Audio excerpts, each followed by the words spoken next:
ñëwaat si yéen ànd ak yéen ci émission bi avec beaucoup de plaisir vous avez des questions posez-les bu ko defee rek ñu daal di ci ànd ak yéen Clédor Sène daal di ci tontu c'est le leader du mouvement Claire Vision gindi askan wi. c'est important à préciser Clédor ñu tàmbalee kon waxtaan bi ak li nga xam ne c'est l'actualité la plus récente ñu ngi doon wax ne BP mu ngi doon fësal ay problèmes liés à la technique pour dire qu'on n'est pas prêt à produire le gaz maintenant. doon wax ne également que les installations sont faites à 95%. Le ministre de l'énergie, du pétrole et des mines Birame Souleye Diop daal di persister daal di xam ne ni dès début 2025 nous allons commencer à produire du gaz. Il a eu raison. Tey l'actualité nous montre qu'effectivement le premier puits a été ouvert hier sur le champ gazier Grand Tortue Ahmeyim ban commentaire lañ ci mën a def. waaw excuse-moi alhamdulilah damay sant yàlla ci loolu ci gouvernance de nos ressources minières d'abord parce que léegi on est sous le régime de la transparence parce que yéen a ngi fàttaliku premier rapport d'exploitation bi dañu publier woon ni jaay nañu nangam ci pétrole presque 3 millions de barils ci pétrole en un mois donc loolu c'était un rapport de production qui avait été publié kon tey bi ñu décréter la phase réelle d'entrée en production dañu informer tamit lii je crois que démarche bu may rafetlu la d'abord dans la forme parce que yii ñun tàmmuñu ko woon ñun dañ daan jékki-jékki rek di jël apprendre à gauche à droite ay informations alors démarche bii nag c'est une démarche nouvelle bu dëppoog li ñu wax ni dañu bëgg a yombal l'accès à l'information donc ñoom en tout cas ñu ngi koy jëfee donc une loi consacrée d'ailleurs aussi. une loi waaw mooy ci 4 lois yi ñu doon commenter démb. tu n'étais pas là mais xam naa yaa ngi doon suivre. ci la bokk donc may rafetlu démarche de transparence et d'information de l'opinion bi nga xam ni ñun musuñu ko am. musuñu ko am ñun ñoo daan nekk ci plateau bi sama genre di jéem a indil nit ñi ay informations yoo xam ni parfois sax doo ci am accès. wala nga def ay investigations yu metti pour indi leen comme bi ma demee ci plateforme yi ci géej noonu pour wan leen ni tout était prêt. donc loolu ma ci gërëm taxawaayu nguur gi et à travers lui le ministre Birame Souleye léegi nag ñun newoon nañ fi bi ñu mujjee wax ci gaz que tout était fin prêt amul ay prêt à 97% ou ki 95% parce que dem nañu ba géej wan leen plateforme yi que tout était prêt et que les moteurs tournaient li téye woon exploitation bi rek ci li ma njort ak ci li ma xam moo doon la phase de négociation bi nga xam ne dañ ko annoncé woon ba créer une commission de négociation mais waa BP jonkan di xaar quels seront les desiderata maanaam bëgg-bëggu nguur gi ci phase de production bi ñu jëm kon waxoon nañu fii ni ñoom dañuy jonkan toog di xaar négociations yi aboutir pour ñoom ñu xam lan la ñuy am ci gaz bi ak ñun lan la ñuy sédd ci gaz bi parce que ñoom ñu ngi dégg débat public bi ñu ngi dégg sénégalais yi ñu ngi dégg leaders yi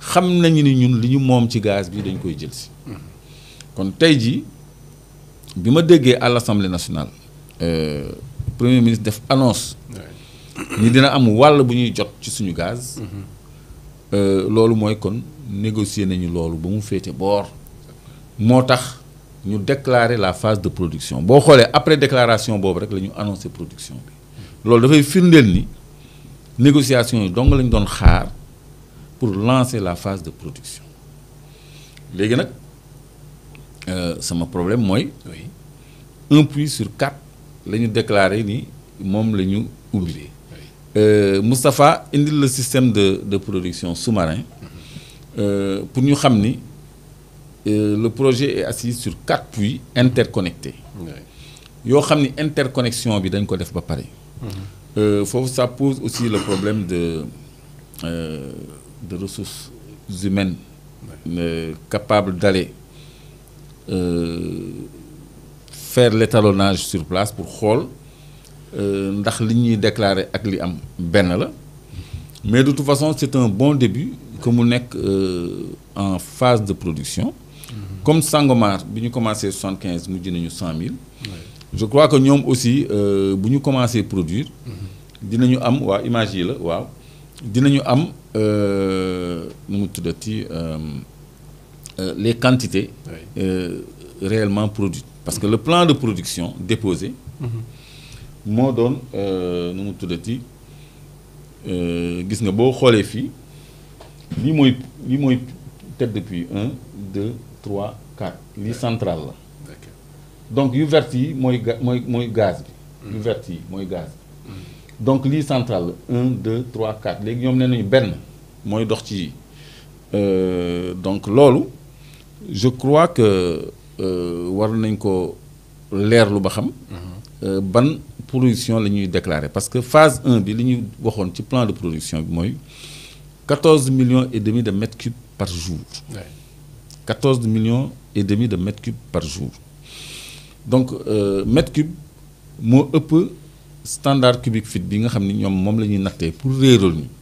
man dinaa fexe de plus possible dans ma communication ma indi mètre cube comme unité de mesure plutôt que ay standard cubique feet ak i trillion cubique feet donte mënuñu ko ñàkk wax parce que ñoom ci noonu la ñuy codifier voilà une tête de puits donc chaque puits fait 200 millions de standard cubique feet lii day tolloog 5 720 000 mètres cubes 200 millions de pieds cubes mooy 5 720 000 mètres cubes. mooy par jour kay.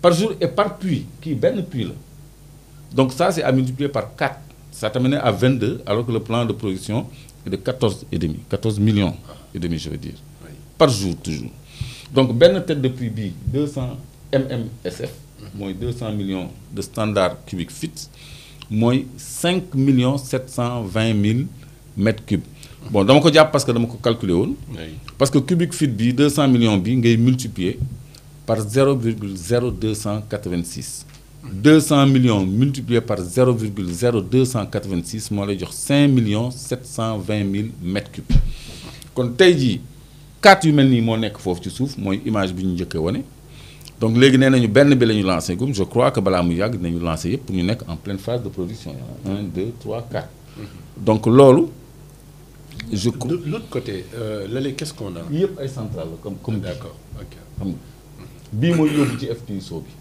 d'accord waaw donc léegi bu demee ba jege ko dafa am ay genre flotteur yu ñu tuddee riser yu koy yëkkati pour mu dem ci turelu FPSO bi donc quantité bi nga xam ne moom la benn puits bi di indi je crois que dañ ko waroon annoncer en même temps suñ ko annoncé wul rek ça veut dire qu'on respecte le plan de production voilà merci Moustapha donc système bi ñu doon woon moo nekk nii léegi day ñëw jusqu'à 120 mètres fii le FPSO bi nekk mais plateforme baa ngi fii donc FPSO bi fii lañ ko teg à 120 mètres des côtes kii à 30 mètres à 120 mètres de profondeur. De profondeur. Des côtes c'est une centaine de kilomètres. 125 kilomètres des côtes. Oui, c'est ça. lii moo nekk 125 kilomètres des côtes. mais lii 10 kilomètres des côtes la nekk. dafa jege quoi. man fii laa demoon. À ce niveau-là Diatara se trouve où bi indi problème bi entre les pêcheurs et BP justement. mais fii la nekk mooy fii. d'accord fii la ñu war a def zone de reproduction. donc fii mooy problème bi fii la plateforme d'exploitation bi nekk. donc si line yi day ñëw ba fii donc loolu. donc profondeur bi c'est 2850 kilomètres presque 3 kilomètres de profondeur xam nga loolu dafa xóot. quand même léegi kan mooy dem foofu li jëntal ñu fa ndax fruits yi ñu ngi fonctionner ak ñaata lay produire comme débit mètre bi bon tu vois donc loolu bu fekkee ni lu ñuy traité la ak ay compagnie je crois que war nañu xool. L'État n'a pas des moyens d'aller jusque là-bas pour des vérifications. bon ingénierie boobu est-ce que am nañ ko je me pose la question peut-être que j'aurai des réponses mais xam naa ni daal y a des sociétés comme Petrodive ak Subsea 7 ñoo xam ni dañ leen di sous-traiter c'est des compagnies étrangères. Subsea 7 je crois qu'ils sont basés à Dubaï. ñoom ñooy def les travaux d'ingénierie sous-marine.